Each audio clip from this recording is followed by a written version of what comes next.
Welcome back to Thisdaylive, the Sunday talk show here on the Arise News channel. The conversation continues. Professor Akinteriwa is here, Chike Ogia is here, Yemi Adamalekun is in the studio, and Professor David Aworawo. With three major issues that we've been looking at. The Asuu strike, which is likely to be called off or to be continued tomorrow. Section 84, subsection 12 of the law, that the Senate of the Federal Republic of Nigeria has said, well, whatever the president says, it will stay in the Electoral Act. And then, of course, finally, the issue about Ebonyi State and the decision of the Court of Justice Nyangekwo that, given Section 221 of the Constitution, political powers, elections belong to the political parties, not to candidates. And we have had guests on all of these issues to give us an opinion. Yemi Adamalekun, I'd like to start with you. What do you think? Asu's lingering strike and the other two issues that I have tried to define. Thank you. Well, for Asu, I think I'll agree with Dr. Rotimi. Professor, please. Right, Professor Rotimi.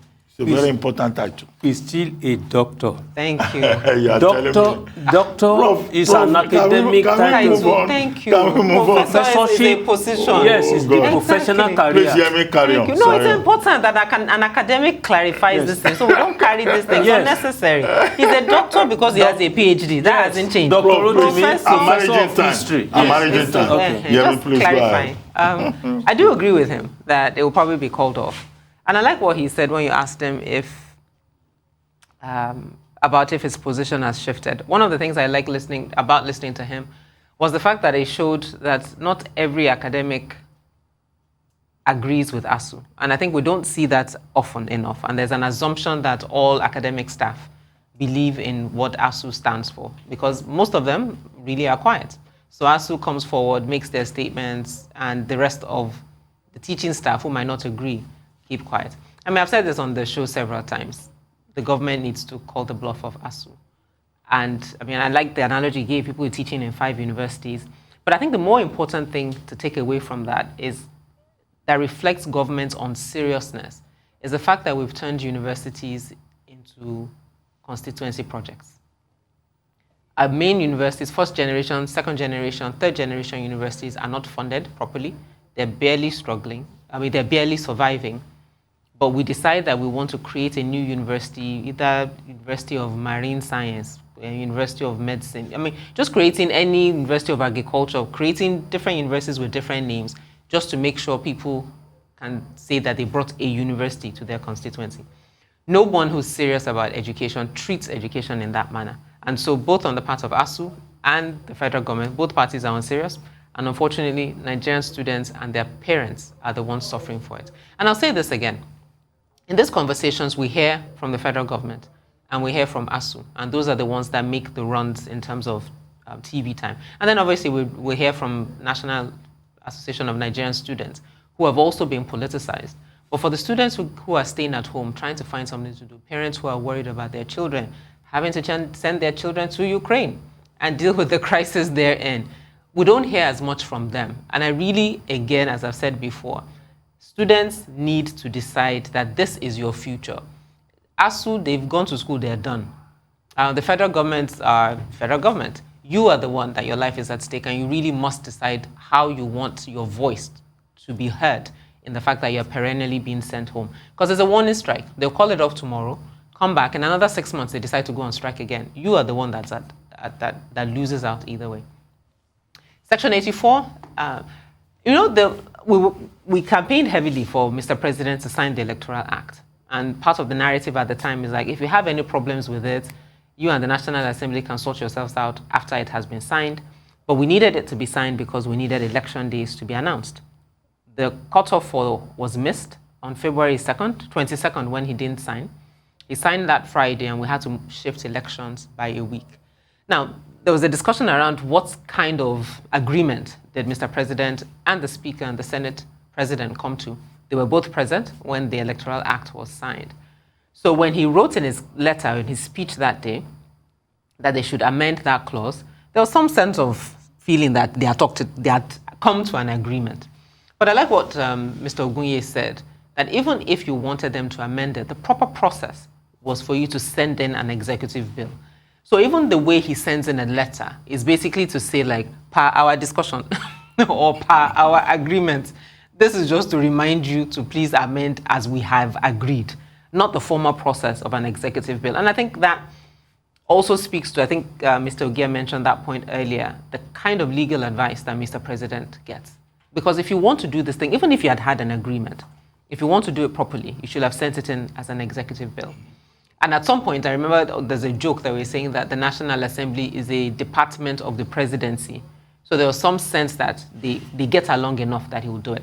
I completely support. I mean, the lawyers are falling on both sides of the divide. Some say it violates the Constitution. Some say it doesn't. Mr. Ogunye, at least for today, said he supported. I completely support it because I think it's extremely unfair for a sitting minister or a sitting head of any parastatal of the federal government to have access to resources of the state from, let's even say primaries are in June, from June to January of next year. I think that's extremely unfair for anybody that's running against them. Okay, at this point, Yemi, if you would allow me, let me go to Chike Ogia. So Chike, what's your take on these issues? I know you spoke earlier on one of them. Yeah, let me continue from where you stopped, because that was a good place. And she was talking about the continuation of what was that point you just made? The last point, really. I don't remember. You can't recall. I don't recall. I think it had to do with the Electoral Act, right? Yeah. And I'm saying simply, you have to. You see. Oh, it's unfair, and that we have to create a fair playing field. That's fine. So that, yeah. But the issue is simple. You have to make sure we finish what we started. So it's unfair. It's not unfair. That is not even the issue. I think we have to amend the Constitution and to be able to get to the place we want to get to, which is what you are talking about, bringing fairness, equity, and everything. Because yes, it is not a level playing field when these people have access to state resources. And like, was it GT Ogunye said, there could be a governor that had 200, 400 advisors. He brings all of them, they're all delegates. So what kind of democracy is that? So all in all, I think that is fine, and we should sort that out. But maybe the process is still inchoate. That might be the problem as we speak. So the National Assembly should go one step further and complete the process of the amendment, because like we have rightfully... Which amendment? The amendment of the Constitution. Oh, because it's not in the Constitution. It's just the Electoral Act that is saying this.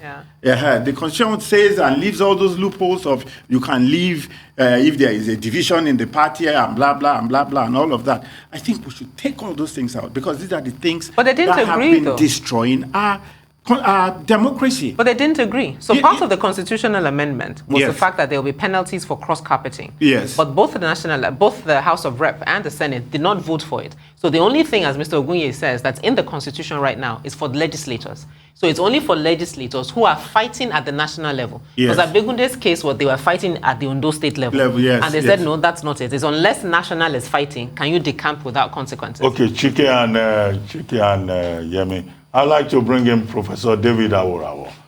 Professor David Aworawo is one of those striking teachers who are saying that the federal government of Nigeria is not treating them fairly.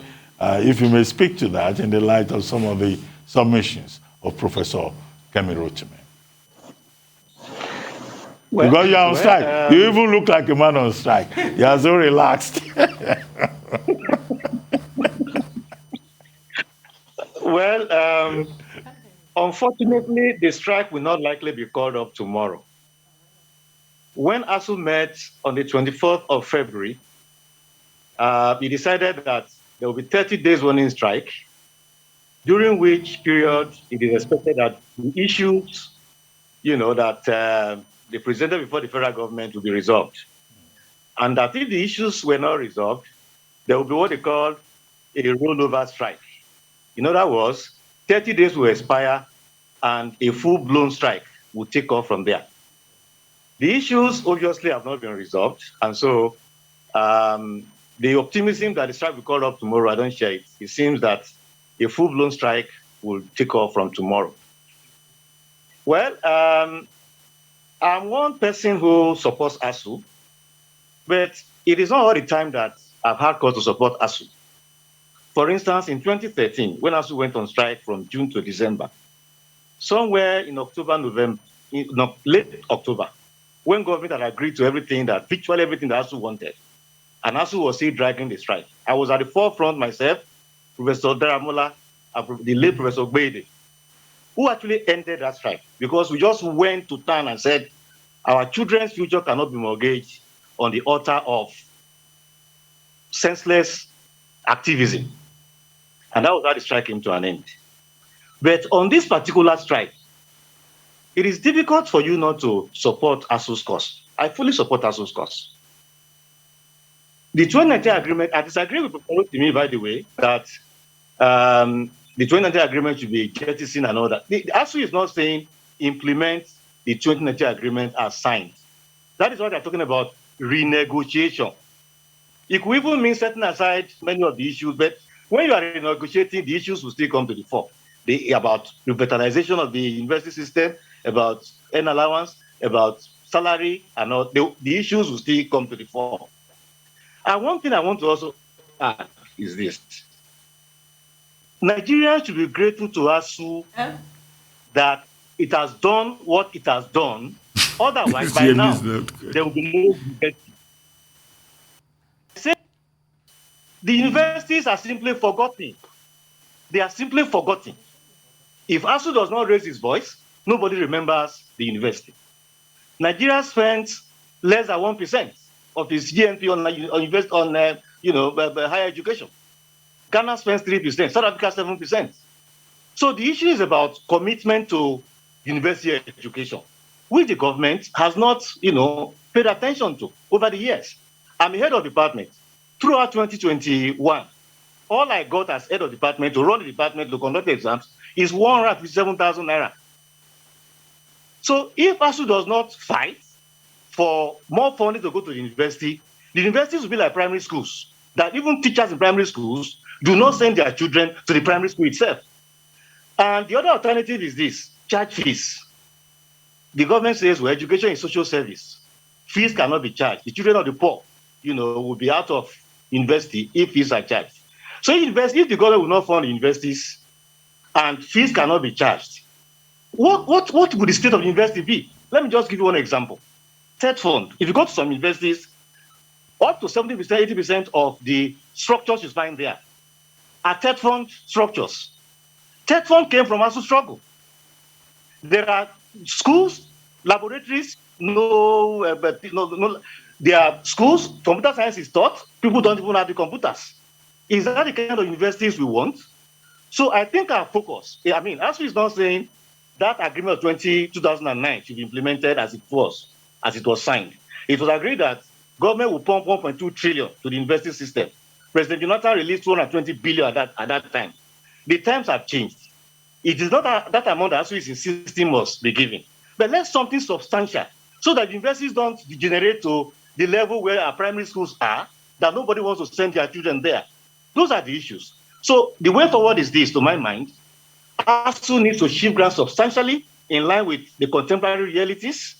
The government also needs to be committed such that more funding goes to the universities and we can move on with our lives. So I'm concerned. I'm not relaxed. I'm on strike. We are all concerned. But unfortunately, the expectation that the strike will come to an end tomorrow because it's a warning strike. I do not think will come to fruition. So government should please pay attention. Shift grant. Asuu to leadership too. We are pressurizing. Shift grant so we can move on so that the university can come back to life again. We want to eat omelette without breaking eggs. We want to have a university system in universities that are, competing with us cross-border. You are giving a department 157,000 naira in a whole year. I have over 1 million there that I've spent that nobody has, I'm not even thinking of even recovering back. That is not to run universities. So we need greater commitment for the government. We also need Asuu leadership to be reasonable so we can reach a common ground, somewhere in between, concessions granted. The strike will be called off, and then we can move on. Okay, thank you, Professor Aworawo. Well, Professor Akintenwa, do you agree with him as quickly as possible as we can make it?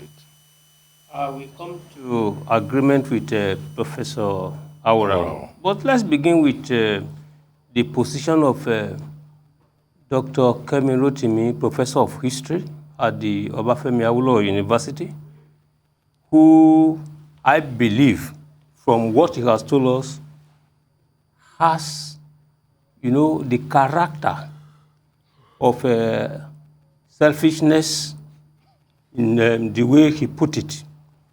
Selfishness, why?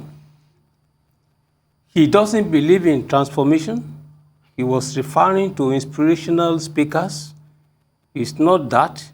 His own focus is to study, write books for posterity. That is quite good. There's no disputing that. If you do not work to produce, what makes you professor? You are a professor because you are in a position to profess. And that's the beauty of it all. But if what you are professing will not amount to transformational changes that will change the life, the character of your students, and for you to have legacy, that Ife, where he is, during the time of the Adamolekuns, during the time of Olutimei or Oloruntimei, Professor of History. Yes. Yeah. So please, go and look at those people. They may be old. They are young at heart in intellectualizing. Okay, So Prof, I'm coming. Prof, I am coming. Make your point. I don't want you to keep attacking Professor Rotimi. It's not that. It's because he's entitled to his own views. Look, just address the issues. Yes, that's the issue, because I'm linking it up because he suggested to us that the way forward, because he does not believe that the federal government of Nigeria has capacity to pay. He's now talking about renegotiation. You need to renegotiate something. And I simply want to refer him to the position given by the government of Russia. Government of Russia sees the government of Nigeria as a government that does not have the culture of respecting agreements. They have complained. Please, the literature is there. So if the federal government of Nigeria is on record not to be respecting, pacta sunt servanda, sanctity of agreement. Yes, except that this is not a good time, Prof, to be quoting Putin. Exactly. Not a very good time. No. Well, look, the issue is that, quoting Putin is this principle of the matter. In the context of the Ajaokuta rolling mills, now they have suspended all those things. And the anger there is simply that, look, why do you want to commit yourself to this type of project when you know that Nigeria is not on record to be respecting that? So, ditto for Asuu. Asuu now is saying, please, you consciously agreed with us. It is a free negotiation. You are not coerced. So why is it that you are finding it difficult? And the issue of continuity of government is raised. Please, there's no vacuum in political governance. That's the issue. Now, briefly, because of time, he said he must wear his agbada. That is fantastic. Very good. It is in fact, it's required for a good diplomatist. When you are going to the public, you are supposed to reflect your culture. And I like the way he put his hat, because he's styled to the left. It's not styled to the front the way Titi Ogunye did, and it's not styled to the right, because they have different meanings in Yoruba culture. But the way he did it as a scholar, I admire that, because it is complete. And now when he says that, let me just give the example to tell you that the recommendations he's giving cannot work. Last week, the NANS, National Association of Nigerian Students, they went to meet the Minister of Education in his office. And they told the minister their concerns. What did the minister do? The minister stood up, ignored them. only to call them thereafter. That is the attitudinal disposition of. So whenever we are raising this issue, Ruben will say, probably, well, you should not be inciting. It's not inciting. When you tell the hard facts so that there can be better future, we need that. Finally, on Gichi Ogunye's submission, let me draw attention to section 308. Why I like lawyers is simply because when you have two lawyers going to court, the prosecuting lawyer, the defense lawyer, the two of them will be arguing, believing that they are right, that they are correct. So it's a function of how best you are able to interpret what the law is. It needs the mediation of the judge to determine who should have the day. And so in this case, section 308 in international law and diplomatic practice applies to what you do in your official capacity. That is the standard practice. So in this particular case, the Nigerian context, the way it has been given, I cannot understand how the Constitution, I'm concluding, how the Constitution will provide that political parties are the only organ that can present candidates, and why the same political party will not own the votes that are put there. Well, it's logical. To add to that your point, after all, the ballot papers show only the logo of the political parties and not the pictures of the candidates. But just before we go, let's take one more subject. Professor Akindera, you and Professor Rotimi, you can settle your matter even after the program. The governor of Niger State, Abubakar Sani Bello, is now the acting chairman of the Caretaker Extraordinary Convention Planning Committee of the All Progressives Congress that runs the APC. This follows the sacking of May Malabuni as the former acting chairman, as alleged. Governor Bello on Monday held an emergency meeting with members of the committee, which was attended by the acting secretary, Senator John Akpanudode, at the APC secretariat. Bello also swore in state chairman of the party. Well, but there have also been other developments since then, as we know. The chairman of the caretaker committee had indicated that he actually wrote a letter, and on the basis of that letter dated February 28, that was why the governor of Niger State, Bello, stood in as a chairman of the party. The governor of Niger State, Governor Sani Bello, has also said yes, that is in fact true. INEC has also released a letter querying, the position of the party on the basis in paragraph 2 of guidelines of INEC and in paragraph 3 of section 82 subsection 4 of the Electoral Act. And the party, we're told, has also responded, and that there's nothing wrong, in terms of giving notice to the to INEC. But what we have seen is that there's a group within the party of 19 governors, also known as, are they the ones that are called the Yahoo governors? No, progressive. Okay, so versus the Yahoo governors. But clearly, the last that we have had is that the president himself, who is away in the UK, has issued a statement saying that all warring factions within the party should sheathe their swords and that the interests of the party should prevail. Chike, I know you are not a member of the APC, but you have been involved in this political process. What do you think with regard to internal democracy within the ruling party of Nigeria? The first thing I would say, and I think actually that might be the only thing I will have to say about this. You were calling names, Sani Bello, you were calling names, Buni, and all of that. Whatever names you call, everything about the APC from day one has been clothed with illegality.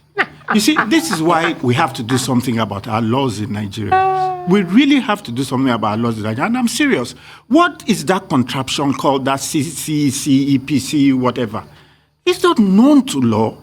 It's not known to Nigerian democracy. You should have an NEC running the party, the National Executive Committee of the party. where you have a chairman, you have a deputy chairman, chairman for this region, an organizing secretary, a secretary. You know how it is. That is what we use to organize our party. So you see, the issue with the APC is that they have refused to leave the position they came in as an amalgamation and a contraption of so many condiments that they have refused to fuse into a whole. And that is the problem we're having. You see, I feel very sorry for the APC, and I'm saying this with all, my biases as far as political parties has always been straightforward. Right. I've only been in the PDP all my life. I make no apologies for that. But you see, if the APC wants to have a chance of even going forward, especially in the 2023 elections, they have to go and put their house in order. So what they are doing, I really don't understand. Okay, Chike, thank you. But quickly, Yemi and Prof, I would like to take another subject. And Prof, I'm going to come to you right away. Waves of Russian missiles today pounded a military training base close to Ukraine's western border with NATO member Poland, killing 9 people and injuring 57. That's according to the regional governor. The strike followed Russian threats to target foreign weapon shipments that are helping Ukrainian fighters defend their country against Russia's invasion.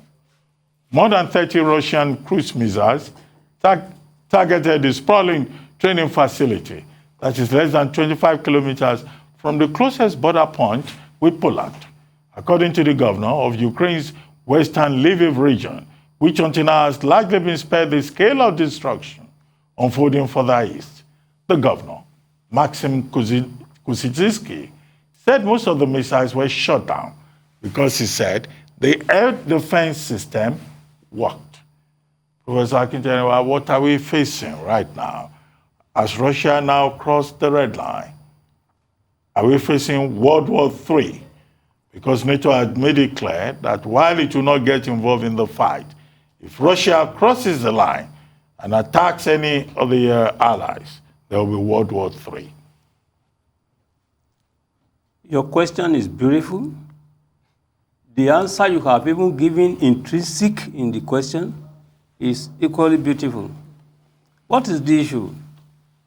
Crossing the red line and moving towards Third World War. They are very apparent. What is happening is nothing more than deepening of the misunderstanding. And day after day, what has been happening? Issuing sanctions, issuing threats, minute after minute. And to that extent, it is not a problem for Russia for now. It is more of an internal problem, on the one hand, in Europe, European Union, and on the other, in between EU and the United States. The EU is not much interested in wanting to confront Russia, even in the mania of the United States. Look at the directive given by the European Union that aircraft on lease from Russia, 520 in number, should be withdrawn. And in this case, the European Union leasing companies objected to that, to say it would be to their detriment. And they give computations as to why that could not be possible. Even when you get the aircraft, who is going to buy them? And arguing that the airspace in Russia and Ukraine is banned. So in this case, we are certainly moving little by little, gradually towards world war making. And my suggestion in this particular case, if we really want to have a detente, reduce the tension, what should be done is not the way we are all going about it. I think that both the United States, the European Union, as well as Russia, we need to sit down and look at it. Because, Ruben, I think, I'm only speculating, Russia wants a complete neutralization of Ukraine, while the United States is bent on never seeing Russia to exist. And this is where the conflict is. Well, thank you very much, Professor Bola Akinterenwa. Professor David Aworawo, thank you very much for your time. Yemi Adamolekun, thank you very much indeed. Chike, Ogea, Chike. Thank you very much. Is it running for me? No, it's Shike, Oma Ogia. Anyway, we've got to go, Professor Akinterenwa. You've been watching Thisdaylive, the Sunday talk show here on Arise News. I'm Ruben Abati. From my entire team here in Lagos, it's bye for now, and thank you very much for watching. We'll see you again next week.